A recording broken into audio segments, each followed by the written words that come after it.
हाल में ही Patna high court का एक ऑर्डर आया था जहां पर साफ हो गया कि पकड़ुआ विवाह मान्य नहीं होगा। हमारे साथ जितेंद्र किशोर वर्मा है, यही इस केस को लड़ रहे थे। पूरा मामला क्या है हम इनसे समझेंगे। सर, पूरा मामला क्या है? मामला ऐसा है कि एक रविकांत का लड़का है जो कि नवादा का रहने वाला था। वो आर्मी में कार्यरत था, आर्मी में कांस्टेबल था।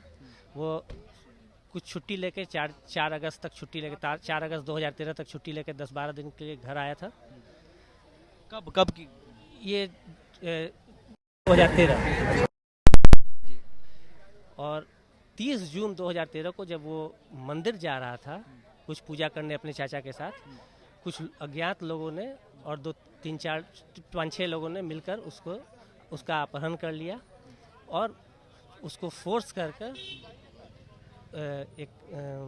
एक लड़की से शादी करने के लिए उसके मांग में सिंदूर भरने को कहा और ज़बरदस्ती उसके मांग में सिंदूर भरवाया गया। कुछ हथियार भी दिखाए गए? उसमें कहा गया कि लाठी, पिस्टल, ये सब बातें आई थी।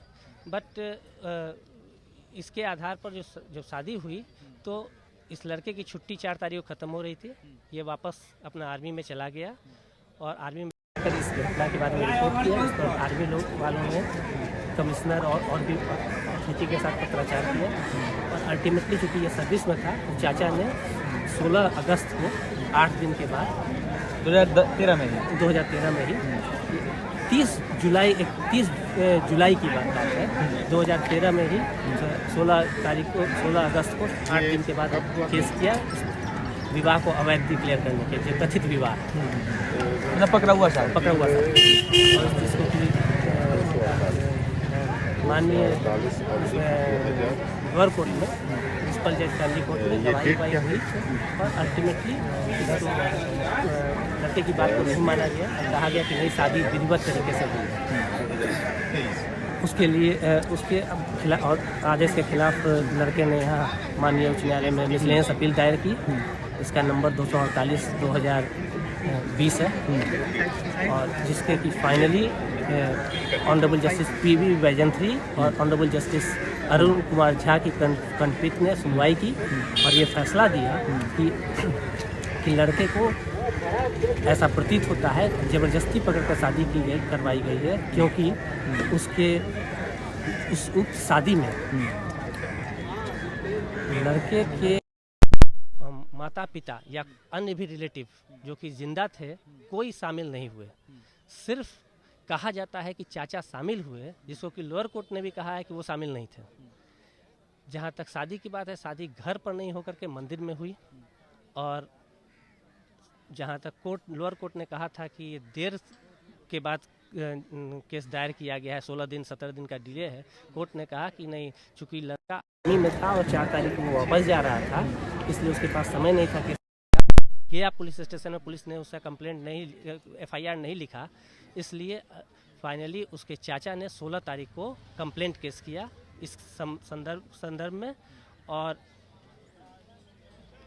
आर्मी में अपनी नौकरी पर वापस जाने के बाद लड़का ने तरह तरह का पत्राचार अपने अधिकारियों को किया और अधिकारियों ने कमिश्नर और लोगों को फिर वो रिपोर्ट किया और वो सब लेटर रिकॉर्ड पर था। इसलिए कोर्ट ने कहा कि ये जो डिले है 17 दिन का, ये एक्सप्लेन हो जाता है। फैसला क्या आया? फैसला ये आया कि कोर्ट ने होल्ड किया कि the marriage has been performed by extracting force on the boy and therefore a forceful marriage it is void and it has been annulled by decree of nullity। और इस दौरान कोर्ट ने ये भी कहा कि लड़की ने कहा कि 3-4 दिन हम रहे ससुराल में और दहेज मांगने के कारण हमको वापस घर लौटा दिया गया।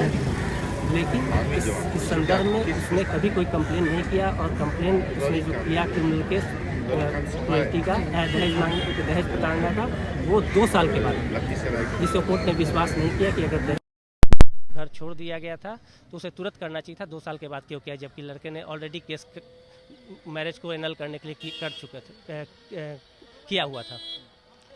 इस परिस्थिति में कोर्ट ने कहा कि और पंडित का बयान आया था कि वो सतपदी कराना नहीं जानते हैं, तो कोर्ट ने यह भी कहा कि बिना सतपदी के सेक्शन 7 हिंदू मैरिज एक्ट में कोई भी शादी नहीं है। तो ये सब आधार पर कोर्ट ने मैरिज को खारिज किया। कब आया फैसला? ये 10 नवंबर हाल में 10 नवंबर 2023। देखिए अभी हमारे साथ जितेंद्र वकील हैं जो इस केस को लड़ रहे थे। बता दें आपको कि आज से 10 साल पहले एक सेना की जमानत थी, इसके बाद उसने कोर्ट में याचिका दायर की थी और आज जीत हुई है और पटना हाई कोर्ट ने यह फैसला दिया है कि पकरौआ शादी मान्य नहीं होगा। अनिकेत कुमार, बिहार तक, पटना।